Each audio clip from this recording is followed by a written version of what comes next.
Basically, right now I'm working on the intro part to the music. There's still a lot of issues with the actual It was 2008, and a young artist named Rob had a growing obsession with making music. He had begun to record and put together enough songs to create a demo album. He intended on pitching to record labels. As he was finishing the album, he had one song that felt more like a Broadway duet than a regular song.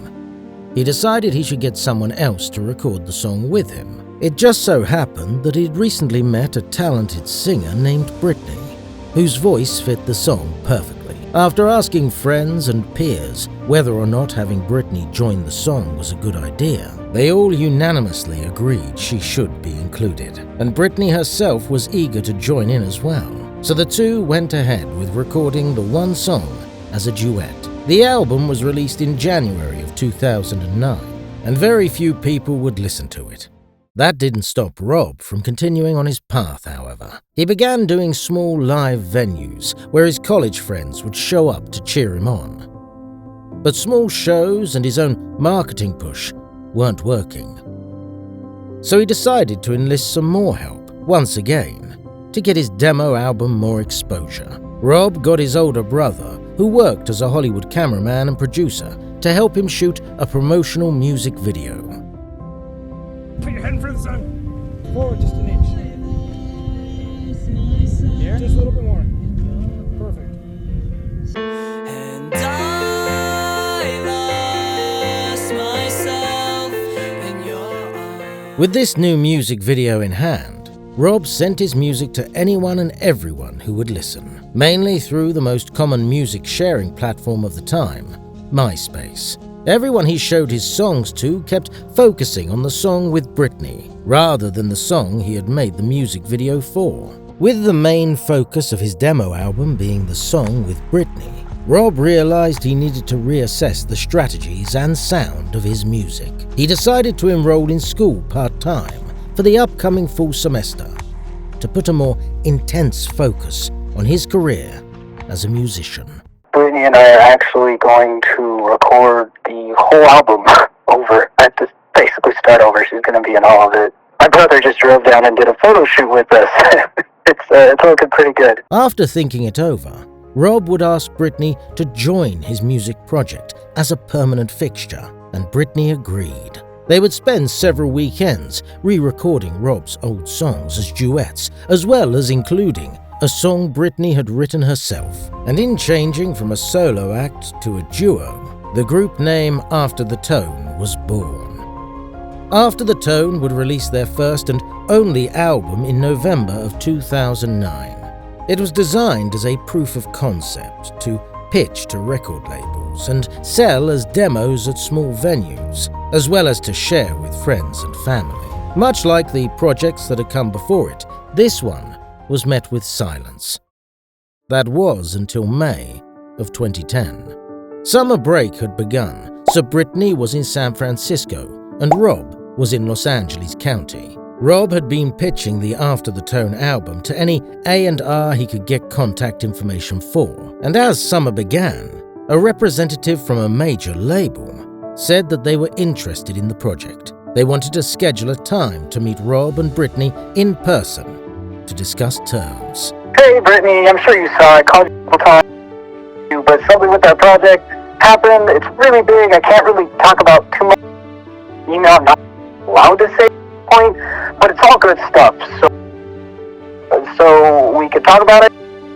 But coming up, like in a week, like a really big thing. I need you there for. Yeah, just get back to me. I can fill you in. Talk to you soon. Bye. Britney never answered the phone. And ironically, the band named after the concept that these songs were recordings left after the tone as voicemails to someone you cared about more than they cared about you was relegated to a similar fate. Rob would interpret Britney not returning his calls as a deliberate act of sabotage from her, and the two wouldn't speak again for 11 years.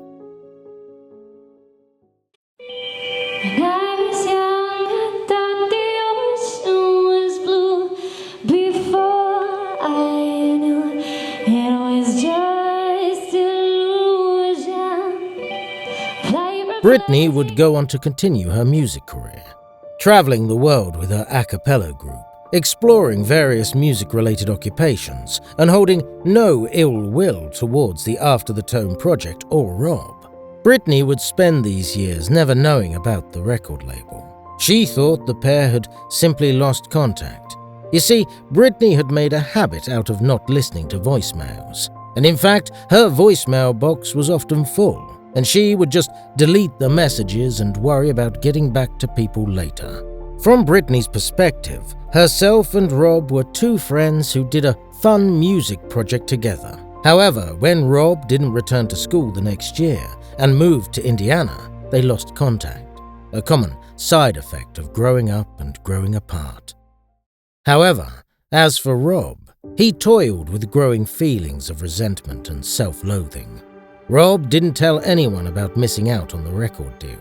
He was ashamed and would move across the country to Indiana to finish school, making up various reasons and excuses for why he wanted to move so far away.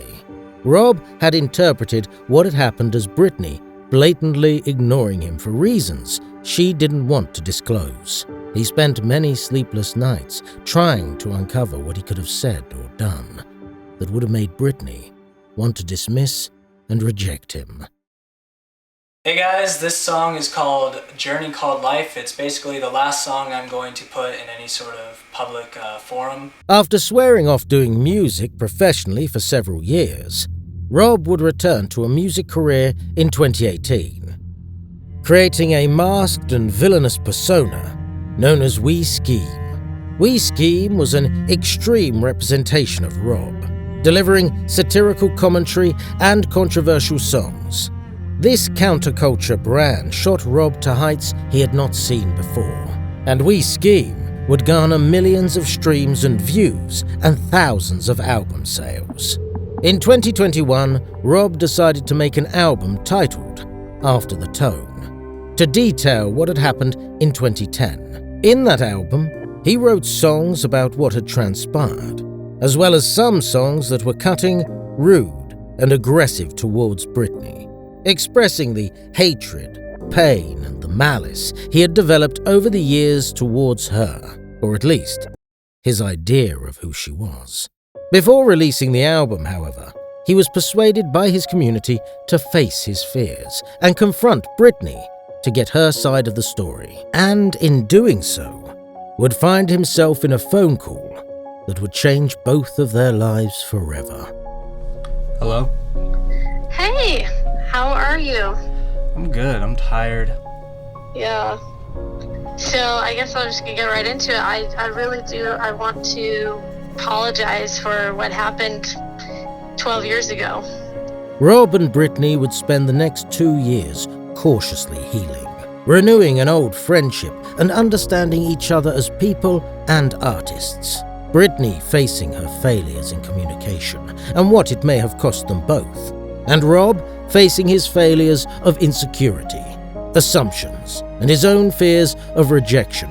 And after 2 years of mending old wounds, they would finally open the door to an idea that had been lingering on both their minds for a long, long time. Might be about to have a big conversation. We started this Friday. She was tentatively interested. Hey again. So you've had time to think about it. So I'm gonna ask you again. Do you want to make an album? Yeah, I do. I think we might as well. Why would we not? I don't know. I think we got to. So I want to talk about some of the fun stuff so far as my plans for this album. I can stop recording now. Thank God.